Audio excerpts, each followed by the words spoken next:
اور تمہیں قتل کرنے کا مشورہ کیا ہے، اور میں تمہیں مشورہ دیتا ہوں کہ بھاگ جاؤ۔ موسیٰ علیہ السلام کو جیسے ہی یہ پتہ چلا، وہ بغیر کسی تیاری کے مصر سے بھاگ گئے۔ ان کے پاس نہ تو کپڑے تھے نہ کچھ کھانے کے لیے تھا، وہ گرم ریت پر ننگے پاؤں چلتے رہے۔ انہیں فرعون کے لوگوں کا خوف تھا کہ کہیں وہ انہیں قتل نہ کر دیں، اس لیے وہ چلتے رہے۔ وہ مدیان کی طرف سفر کر رہے تھے، جو کہ سیریا اور مصر کے درمیان ایک علاقہ تھا۔ اس سفر میں حضرت موسیٰ علیہ السلام کے ساتھ کوئی نہ تھا سوائے اللہ کے۔ موسیٰ علیہ السلام لگاتار 8 راتوں تک سفر کیا، جہاں وہ دن کے وقت چھپ جایا کرتے اور رات کو سفر کرتے۔ ریگستان پار کرنے کے بعد موسیٰ علیہ السلام ایک جگہ پہنچے، جہاں وہ ایک درخت کے نیچے لیٹ گئے۔ انہیں بہت زیادہ بھوک اور پیاس لگی تھی اور وہ بہت زیادہ تھک چکے تھے۔ موسیٰ علیہ السلام نے دیکھا کہ 2 عورتیں بکریوں کو پانی پلا رہی ہیں، جنہیں کسی مرد کی ضرورت ہے، کیونکہ جس چشمے سے وہ پانی پلا رہی تھی اس پر ایک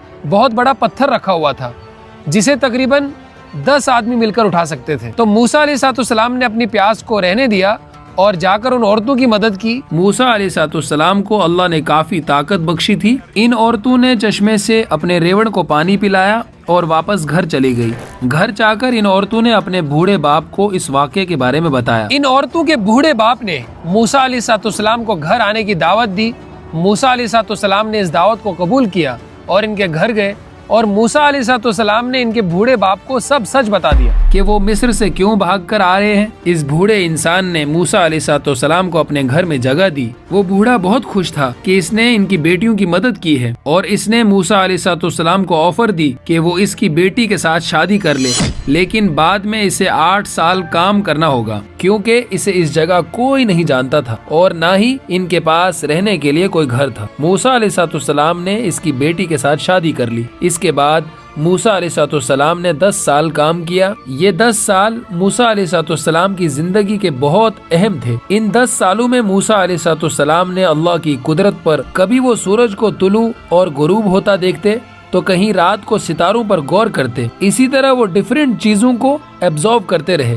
اللہ تعالیٰ نے موسیٰ علیہ السلام کے مائنڈ کو ٹرین کرتے تھے۔ ایک دن موسیٰ علیہ السلام نے اپنے گھر واپس مصر جانے کا فیصلہ کیا۔ موسیٰ علیہ السلام اپنی ماں اور بھائی سے ملنا چاہتے تھے، اور ویسے بھی انہیں اس مصری کو مارے ہوئے اب 10 سال ہو چکے تھے، اس لیے انہیں واپس جانے میں کوئی خطرہ بھی نظر نہیں آیا۔ موسیٰ علیہ السلام اپنی فیملی کو لے کر مصر واپس نکل پڑے، لیکن انہیں کیا پتا تھا کہ یہ سفر ان کی زندگی بدلنے والا ہے۔ موسیٰ علیہ السلام سفر کرتے ہوئے ایک پہاڑ پر پہنچے جس کا نام کوہ طور تھا۔ وہاں انہیں دور کہیں آگ جلتی ہوئی نظر آئی۔ موسیٰ علیہ السلام جسم کو گرم رکھنے کے لیے آگ لینے گئے۔ جیسے ہی وہ آگ کے پاس پہنچے تو انہیں ایک خوبصورت آواز سنائی دی۔ اے موسیٰ، میں اللہ ہوں، اس کائنات کا رب۔ موسیٰ علیہ السلام نے گھبرا کر ادھر ادھر دیکھا۔ اسے پھر سے آواز سنائی دی، اے موسیٰ، تیرے دائیں ہاتھ میں کیا ہے؟ موسیٰ علیہ السلام نے جواب دیا، یہ میرا عصا ہے، جس سے میں اپنی بھیڑیوں کے لیے شاخیں مارتا ہوں اور دوسرے کام کرتا ہوں۔ اسی آواز نے اسے حکم دیا، اپنی لاٹھی پھینک دو۔ انہوں نے ایسا ہی کیا اور فوراً ہی لاٹھی سانپ بن گئی۔ موسیٰ علیہ السلام بھاگنے کے لیے مڑے، لیکن آواز نے دوبارہ اس سے کہا، ڈرو نہیں اور اسے پکڑو، ہم اسے اس کی پہلی حالت میں لوٹا دیں گے۔ سانپ واپس اپنی لاٹھی میں بدل گیا۔ موسیٰ علیہ السلام کا ڈر ختم ہو گیا، کیونکہ انہوں نے محسوس کیا کہ وہ حق کی گواہی دے رہے ہیں۔ یہاں غور کرنے والی بات یہ ہے کہ پہلے اللہ تعالیٰ نے حضرت موسیٰ علیہ السلام کو اس چھڑی کے فائدے یاد دلائے اور پھر اس سے کہا پھینک دو۔ اس کے بعد وہ چھڑی سانپ بن گئی اور اللہ نے کہا کہ اس چھڑی کو اٹھاؤ۔ یہاں بڑی ہی کمال کا سبق چھپا ہے۔ جب تک کہ تم اپنی پسندیدہ چیز کو اللہ کی راہ میں قربان نہیں کرو گے اور ان چیزوں کو جو کہ تمہیں بری لگتی ہے اللہ کے لیے اپناؤ گے، تب تک تم کامیاب رہو گے۔ اسی میں پورا کا پورا دین چھپا ہے۔ پھر اللہ نے موسیٰ علیہ السلام کو حکم دیا کہ اپنا ہاتھ اپنی چادر میں ڈال دو۔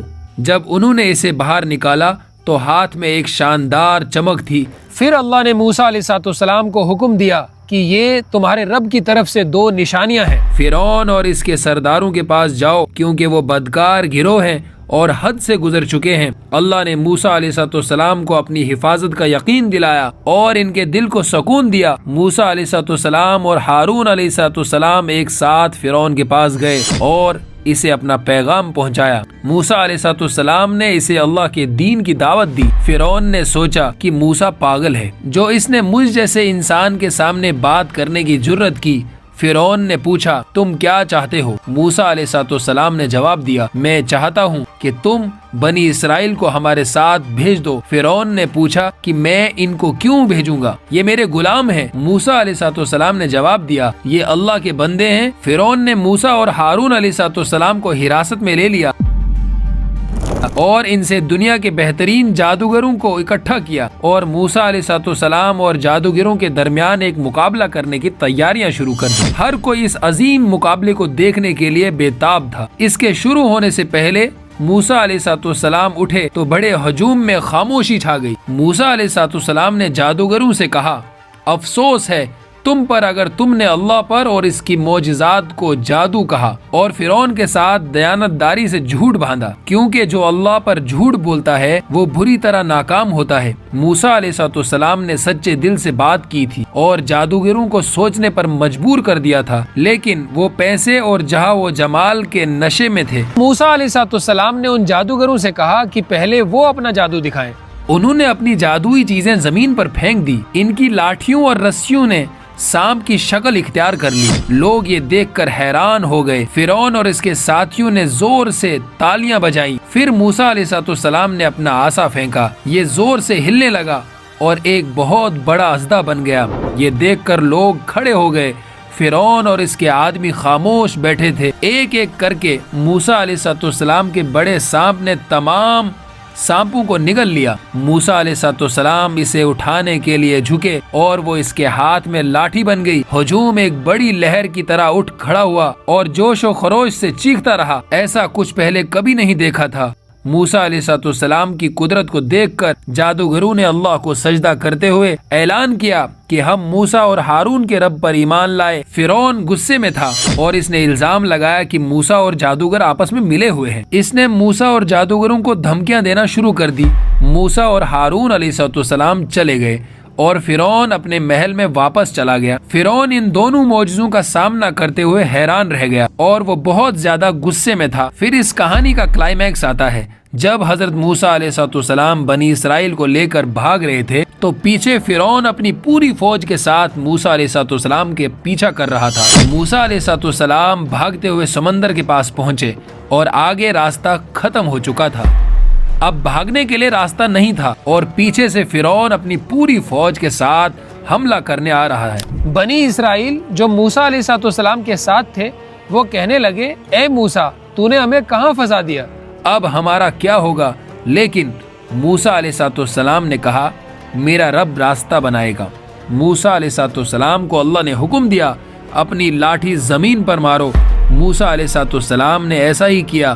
اس کے بعد ایک کمال کا معجزہ ظاہر ہوا، سمندر میں راستہ بنا تو موسیٰ علیہ السلام بنی اسرائیل کے ساتھ سمندر پار کر گئے۔ لیکن جیسے ہی فرعون اپنی فوج کے ساتھ گزرنے لگا تو اللہ تعالیٰ نے سمندر کو حکم دیا اور اس نے فرعون اور اس کی فوج کو اپنی لپیٹ میں لے لیا۔ لیکن کہانی یہاں ختم نہیں ہوئی۔ اللہ تعالیٰ نے قرآن میں فرمایا ہے کہ ہم فرعون کی لاش کو بعد آنے والوں کے لیے نشانی بنا دیں گے۔ آج ہم تیری لاش کو بچا لیں گے تاکہ تو اپنے بعد والوں کے لیے نشانی بن جائے، اور بے شک لوگ ہماری نشانیوں سے ضرور غافل ہیں۔ اللہ نے ایسا ہی کیا۔ 1898 میں ریڈ سی میں فرعون کی لاش کو ڈسکور کیا گیا، اور کمال کی بات یہ ہے کہ یہ لاش ہزاروں سالوں سے ابھی تک اس حالت میں برقرار تھی۔ یہ لاش اسی سمندر میں پائی گئی تھی جس سمندر میں فرعون کو ڈبایا گیا تھا۔ آج یہ لاش کائرو کے ایک میوزیم میں رکھی ہے اور پوری دنیا کے لیے نشانی ہے۔ جیسا کہ اللہ نے قرآن میں فرمایا ہے۔ بھائیو، یہ پوری سٹوری تھی جو موسیٰ علیہ السلام کی تھی، جس میں ہم نے بہت کچھ سیکھا، بہت کچھ ہمیں علم ہوا کہ کیسے موسیٰ علیہ السلام نے پوری زندگی بسر کی، کیسے دعوت کا کام چلایا، اور کیسے فرعون جیسے اللہ کے بہت بڑے نافرمان کو دعوت دی۔ یہ ایک ہمت کا کام تھا اور اللہ کی مدد تھی، صبر، توکل اور بہت کچھ تھا اس سٹوری میں۔ اللہ ہمیں اس واقعہ سے سبق اور عبرت لینے کی توفیق دے، اور آپ سے گزارش ہے آپ ہمارے ایسے ہی سٹوریز کو سپورٹ کرتے رہیں تاکہ ہم نیکسٹ ویڈیوز جلدی لائیں۔ السلام علیکم ورحمۃ اللہ وبرکاتہ۔